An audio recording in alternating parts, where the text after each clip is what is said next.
Baie welkom by vanmorgen se Moedersdag. As jy nie weet is Moedersdag nie, dis vandag Moedersdag en ons gaan met mekaar lekker gesels. Maar voordat ons verder gaan, kom ons maak ons oë toe en ons wy net hierdie oggend aan Vader.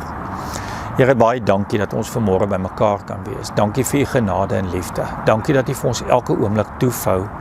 Dankie ook dat ons vandag aan ma's in die algemeen aan ons eie ma's kan dink en aan ma's wat pad moet stap met kinders. Here, maar dis ook 'n hartseer oggend, want party mense voel nie lus om die dag te vier nie, want hulle sien hulle self nie in 'n rol van 'n moeder nie. En ek wil vra dat u vir ons groot wysheid daaroor sal gee. Dankie dat ons dit kan vra. Amen. Moedersdag is 'n baie lekker dag, want ons vier in 'n sekere sin dit as 'n dag van vreugde, maar vir party mense is Moedersdag regtig baie moeilik. Want dis die herinnering van iets wat hulle mis, of iets wat hulle nie kon deel wees van, of wat ook al die geval mag wees. Maar die probleem is, ons verstaan Moedersdag verkeerd. Ons dink Moedersdag gaan net daaroor dat ons moeders eer en vir moeders dankie sê vir alles wat hulle doen en die rol wat hulle speel. Maar eintlik is Moedersdag veel meer as dit. En om dit te kan verstaan, moet ons vanmôre nogal met mekaar praat oor wat ons is, toe God ons geskep het. En om dit te kan doen, moet ons net vir 'n paar sekondes gaan stilstaan by Genesis 1 vers 27. God het die mens geskep as sy verteenwoordiger. As beeld van God het hy die mens geskep. Man en vrou het hy hulle geskep. En die groot vraag waarmee ons begin by Moedersdag is, hoekom sê God, hy het ons na sy beeld geskep, hy het ons as man en as vrou geskep? En as ons dit regtig wil verstaan, dan beteken dit, dat toe God ons geskep het, man en vrou, het hy ons nie as mens geskep nie, hy het ons as man geskep, omdat ons sekere karaktereienskappe van God gekry het. 'n man het sekere karaktereienskappe van God gekry, wat deel is van God se identiteit, om te kan hard werk, om te kan, vrouens het ook 'n element gekry, maar om te heers, om by mekaar te maak, om te organiseer, om in die beeld wat ons baie keer van God as Vader het, is dat God as Vader die een is wat regeer en wat sonde straf, en in 'n sekere sin is dit wat in die man ingeskaap het. Maar sy beeld in sy identiteit as versorger, as een wat omsien, as een wat pyn voel, as een wat regtig verstaan wat geboorte is, dit het in 'n vrou ingeskep. En daarom is ons albei na die beeld van God geskep. Mans het sekere eienskappe van God meer geërf, en vrouens het sekere eienskappe van God gekry, omdat hy het hulle ingebou het. En dis vanmôre hierdie vroulike eienskappe wat ons vier, van God, maar ook van ons ma's, en ook van vrouens in die algemeen. En daarom moenie seer gemaak wees, as Moedersdag gevier word nie, want daar word gevier die eienskappe van God, die versorgingseienskap, die veiligheidseienskap, die hart met empathie eienskap van God, wat vrouens baie keer meer geërf het, as wat mans gekry het. En as mens dit verstaan, dan verstaan ons waar Vrouedag gaan. Ons moet nie 'n verwarring hê, dat Vrouensdag of Vrouedag net 'n dag is waar ons, of Moedersdag nie net 'n dag is waar ons 'n ma se rol vier, en vrouens wat nie noodwendig ma's is nie gevier word nie. Ons vier alle vroulike eienskappe, en daarom baie welkom by vanoggend. Ek wil vanmôre met 'n mooi storie begin. Die storie is nie my eie storie nie, dis 'n storie wat ek geleen het, maar die pa ry van die werk af terug, en hy het 'n moeilike dag gehad. Dit was klomp probleme wat hy uitgesorteer het by die werk, en moeilike verhoudings wat hy moes bestuur, en dit was net 'n moeilike dag, en hy sê vir homself toe in die kar, ek kan nie wag om by die huis te kom, as ek net by die huis kan kom, net om voor die televisie te gaan sit, net te ontspan, miskien vir my ou biertjie oop te maak, 'n lekker ou biertjie te drink, maar dat ek net asseblief kan ontspan. Maar toe die hek oop gaan, en pa in die erf inry, groot muur in die hek is redelik dig, toe is dit chaos. Die kinders hardloop nog rond in hulle pyjamas. Hulle pyjamas is vuil, want hulle het in die modder gespeel, hulle het die hele wêreld vol gespeel. Hulle speelgoed lê oor die hele wêreld gestrooi, die hondebolle lê op die grasperk, en die kinders speel dit. En ma se kar staan voor die garage, maar ma se kar se deur staan oop. Toe pa ma se kar sien, toe raak hy so klein bietjie bekommerd, toe hy in die woonkamer instap, toe lyk dit nie veel beter nie. Die televisie is kliphard, hy bler teen hemels, die cartoon kanaal is aan, die gordyne is van die muur af, die koffietafeltjie is omgeval en die lamp lê op die grond, en daar's hondekos en pap wat in bakkies rond staan. Hy gaan in die kombuis en die skorrelgoed is nie gewas nie. Die hondekos lê op die vloer, die bokspap lê onderste bo op die kas en die melk lê nog totaal en al gemors soos vanmôre ontbyt geëet is. Van daai oomblik af was hy oortuig sy vrou baie ernstig siek of sy's dood. En hy storm kamer toe met hierdie ongelooflike benoudheid in sy hart. Toe in die kamer inkom, hier lê ma rustig op haar bed, sy lees boek. Hallo pa, hoe gaan dit met jou? Hoe was jou dag gewees? Hy is totaal geskok, totaal uit die veld geslaan. Dis hy. Is alles alright? Sy sê vir hom, alles is heeltemal fyn. Hy sê vir hom, maar wat gebeur? Sy sê nee. Elke keer dan vra ek vir jou as jy by die huis kom. Hallo pa, hoe was jou dag? En dan vertel jy vir my hoe sleg jou dag was en hoe hard jy gewerk het en wat jy alles gedoen het. En dan vra jy my 'n vraag. Dan vra jy vir my, en wat het jy die hele dag gedoen? Wel, ek het besluit om vandag dit wat ek die hele dag doen nie te doen nie. Hoe sal jou lys lyk as die moeder of die vrou in jou lewe, die ma van jou kinders, besluit om net die vraag te antwoord, en wat het jy die hele dag gedoen? Maar dis 'n mooi storie, want dit illustreer vir ons iets onbeskryflik kosbaar. Dit beskryf vir ons dit wat 'n ma doen, wat ons nie raak sien nie, wat ons baie keer oorlewe, en as hulle dit nie doen nie, sal ons geweldig mis. Maar ons het net op begin en ons het mekaar gesê, dat moeders, ma's, vrouens, het eienskappe van God geërf, wat hy meer vir vrouens gegee het as mans, en dis die versorgende eienskappe. En daarmee saam met ons self die vraag vra, maar net soos as ma dit doen wat ons nie raak sien wat sy doen nie, wat sou gebeur as God vir 'n oomblik ophou om te doen, van Here, wat het U vandag in my lewe gedoen? Hoe sou my lewe gelyk het, en waarby sou dit uitgekom het? En om dit te verstaan, gaan ons 3 teksgedeeltes uit Jesaja uitlees. Ons gaan Jesaja 42 lees, ons gaan Jesaja 49 lees, en ons gaan Jesaja 66 lees. En ek wil hê ons moet mooi luister wat hier staan, want al 3 hierdie gedeeltes het 'n groot rol om te speel. Kom ons lees Jesaja 49 vers 15 en vers 16. Kan 'n vrou haar eie baba vergeet, haar nie ontferm oor die kind wat sy in die wêreld gebring het nie? Selfs al sou dit kon gebeur, ek sal jou nooit vergeet nie. Ek het jou naam in my handpalms graveer, en ek sien jou mure altyd voor my. En dan gaan ons bietjie verder lees, en ons gaan kyk, Jesaja 42 vers 14 en vers 16. Jesaja 42 sê, ek het lang stil gebly, ek het gewag, ek het geswyg, my beding. Nou skree ek soos 'n vrou wat 'n kind in die wêreld gebring het, ek hyg, ek smag na asem. Ek laat blindes loop, sê vers 16, op 'n pad wat hulle nie ken nie. Ek laat hulle op paaie gaan wat vir hulle onbekend is. Ek verander die donker in lig. Ek maak die ongelyk plekke gelyk. Jy moet Jesaja 66 lees. Jesaja 66 vers 13. Soos 'n moeder wat haar kind veilig laat voel, so laat ek jou veilig voel. Julle sal veilig voel in Jerusalem. Nou, die 3 teksgedeeltes sê geweldig baie, en ons gaan vanmôre oor 3 goed gepraat. Ons gaan praat oor jou geboorteproses. En wat dit vir jou ma beteken het, en wat dit vir God beteken het, wat dit vir jou moeder beteken het, en wat dit vir jou vader beteken het. En dis jou hemelse Vader en jou Vader wat jy ken. En dan gaan ons oor 'n tweede ding praat. Ons gaan praat oor jou naam.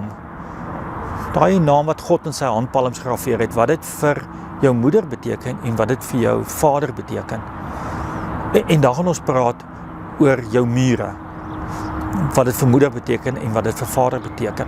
Nou, die eerste plek waar ons stil staan is Jesaja 49 vers 15 sê, kan 'n vrou haar baba vergeet, haar nie ontferm oor haar kind wat sy in die wêreld gebring het nie. Selfs al sou so iets gebeur, sê God, ek sal nooit toelaat om jou te vergeet nie, hierdie geboorte van jou te vergeet nie.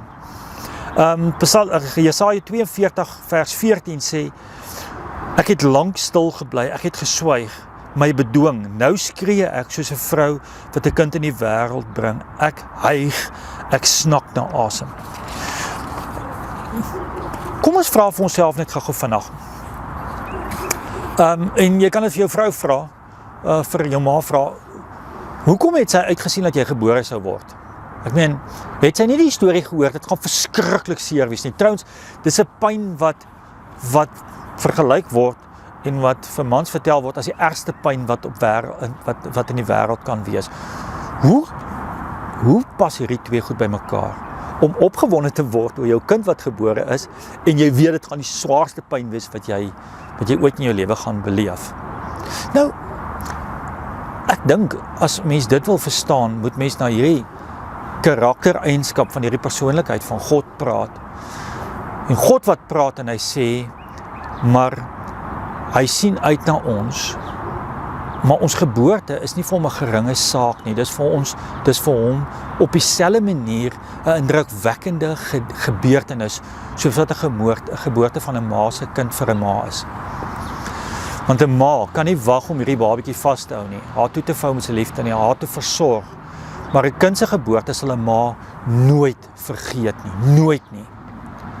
En die pyn het God daar gestel en het dit ingeskep in die hele geboorteproses, sodat dit vir 'n ma die grootste belewenis in haar lewe kan wees. Hierdie belewenis van pyn, en pyn wat ek kan verdra, hierdie pyn wat eintlik vir my oukei word, omdat die liefde wat ek vir my kind het, baie groter is. En daarom, die vraag is, sal 'n ma ooit die geboortedag van haar kind vergeet? Nooit nie, nooit nie. Sal dit bietjie traumaties bly? Ja, want daar was seer. Sou dit 'n dag van reuse vreugde gewees het? Definitief, want dit was. En dis wat my geboorte vir my ma beteken. Wat beteken my geboorte vir my pa? En ek wil eers praat oor my pa in die hemel. My vader in die hemel het die dag toe ek gebore is, dieselfde beleef as wat ma dit beleef het. Dit was 'n opgewondenheid, want uiteindelik word hierdie kind wat hy al voor die skepping beplan het, word hierdie kind gebore om sy rol te kan vervul, word hierdie kind gebore om in 'n wêreld te kan lewe, word hierdie kind gebore sodat hy sy potensiaal kan bereik. Dis vir Vader 'n geweldige opgewonde dag, maar daarmee saam ook 'n geweldige pynvolle dag. Dieselfde pyn as wat 'n moeder beleef. Dieselfde pyn van, gaan hierdie kind al die slaggate lê, misdrap, ek hoop, gaan hierdie kind sy volle potensiaal beleef. En as ons net nou by die naam kom en by die mure kom, sal jy mooi verstaan.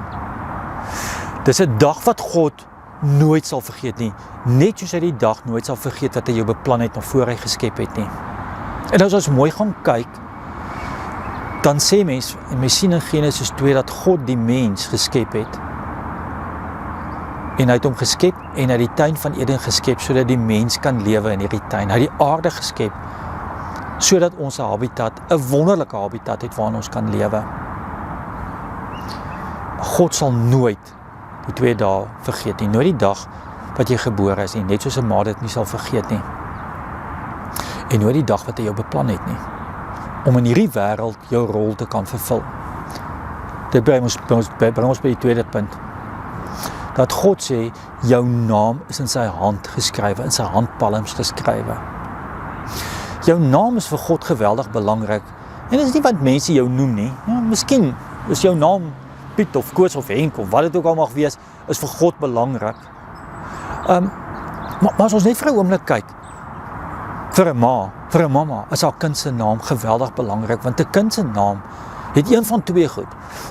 Of dit herinner jou, jy die naam van jou ouma of jou oupa gekry, en dit herinner jou waar jou voorgeslagte is en wat die rol is wat hulle gespeel het, hoe swaar hulle gekry het en hoe hard hulle gewerk het, dat jou totstandkoming gemakliker kon gebeur. Hulle het oor die Drakensberg getrek. Hulle het geweldige swaar goed deurgegaan, sodat jy as nageslag van die oupa of die ouma of die oupa grootjie of die oeroupa, wie se name jy dra, die familiename wat jy dra aan ouma of aan oupa se kant, dat die opoffering wat hulle gemaak het nie verlore sal gaan nie. Maar dis ook 'n ding van vreugde, want 'n mamma noem haar babietjie op sy naam en vertroetel hom, want dis die naam wat hy moet leer ken, want dis sy identiteit. God het presies dieselfde deurgegaan. God het jou naam in sy handpalms getatoeëer. Dis eintlik die woord wat gebruik is, permanent in jou naam geskryf.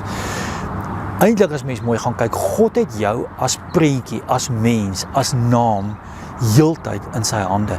En hoekom in sy hande? Want alles wat hy doen hy vir sy kinders.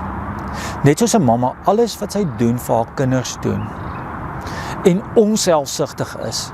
En nie haar kinders vir 'n ouma paas om groot te maak, of vir 'n tannie gee of in 'n dagsorg te sit nie, maar dat sy eintlik haar kinders self wil groot maak, eintlik saam met hulle die meeste tyd wat sy kan spandeer, omdat sy totaal onselfsugtig is. Soos God, soos jou naam in God se hande geskrywe. Jou beeld is in God se gedagtes geskrywe, en die beeld van is in sy hande, dat alles wat God doen hy vir my en vir jou. Ek wil hê vir 'n oomblik jy moet gaan stil staan, en jy moet vanmôre vir jouself 'n belangrike vraag vra voor ons verder gaan. OK. En wat sou gebeur het as God nie jou geboorte so beplan het nie? As God nie jou geboorte beplan het as 'n pynlike en 'n vreugdevolle belewenis nie? Waar sou jy gewees het? Jy sou nie waarde gehad het nie. En die krisis is, dis waarmee baie van ons in ons gelooflewe sukkel. Maar het ek vir God waarde? Het ek vir die kerk waarde? Het ek vir my gemeenskap waarde? Natuurlik het jy, want God het jou geskep om waarde te hê. En daarom het hy jou naam in sy palms geskrywe. God het jou geskep, dat hy nooit jou sal vergeet nie. Dat hy nooit 'n oomblik jou geboorte sal vergeet, of jou naam sal vergeet nie. Want God het jou op 'n plek gesit, waar jy geweldige waarde vir hom het. Nou soos terug gaan Jesaja 43 toe. Dan sê hy, ek wat jou geskep het, Jakob wat jou gevorm het, Israel, ek wat jou in 'n gesin gesit het, wat jou in 'n omgewing gesit het. En dat mens nou van vers 4 toe gaan, omdat jy vir my kosbaar is, ek jou hoogag en jou lief het. Geweldig waarde. So moet asseblief nooit hierdie slegte pad ander van, ek het nie vir God waarde nie, ek het nie vir die kerk waarde nie. Trouwens, ek het nie vir God waarde nie, daarom het God nie meer vir my waarde nie. En dit bring my by die derde punt wat praat van, ek sien jou mure, ek sien jou veiligheid, ek sien jou beskerming. As 'n mens verder gaan kyk, dan sê Jesaja 49, en ek sien jou mure altyd voor my. Vers 42 sê, ek het jou so blind op 'n pad gebring wat jy nie ken, op 'n pad wat onbekend is. Ek het die donker lig gemaak, ek het jou paaie gelyk gemaak. Maar die wonderlikste gedeelte sê Jesaja 66 vers 13, soos 'n moeder haar kind veilig laat voel, so dat ek jou veilig voel. Julle sal veilig voel in Jerusalem. Maar dit gaan oor veiligheid en oor beskerming. Dit gaan oor 'n mure wat die stad beskerm. 'n Ma sal haar eie lewe gee om haar kind se lewe te beskerm. 'n Ma sal alles na vermoë doen dat haar kind veilig sal voel, en sy sal tot so die uiterstes van die wêreld gaan om haar kind te beskerm. God sê vir ons, hy sal dit vir jou ook doen, en die vraag is hoekom? Hoekom is dit belangrik dat jy veilig voel in God se hande? Want God verstaan ons karakter, ons aard.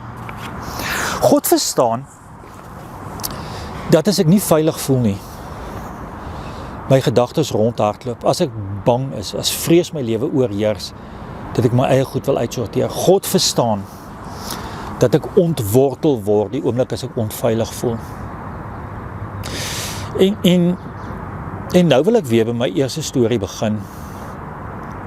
Het jy al vir 'n oomblik gaan sit en bereken? As jy voor die Here kom en die Here moet al hierdie goed vir jou doen, en die Here moet vir jou gesondheid gee, en hy moet jou seën, en hy moet vir jou leksheid gee, en hy moet vir jou gemak gee, en hy moet al hierdie goed vir jou gee, en dis jou verwagting van hom. En neerkyk daarop, omdat God dit elke dag doen. Hy doen dit elke dag vir jou. maar jy begin soos pa dit miskyk. En ma, wat het jy vandag alles gedoen? Waarmee jy jouself besig hou, my vroukie? Ek het hard gewerk, vir ons al hierdie goed gegee. Ek het oorleef in die wêreld, ek het alles getrotseer, ek was braaf gewees. En wat het jy gedoen?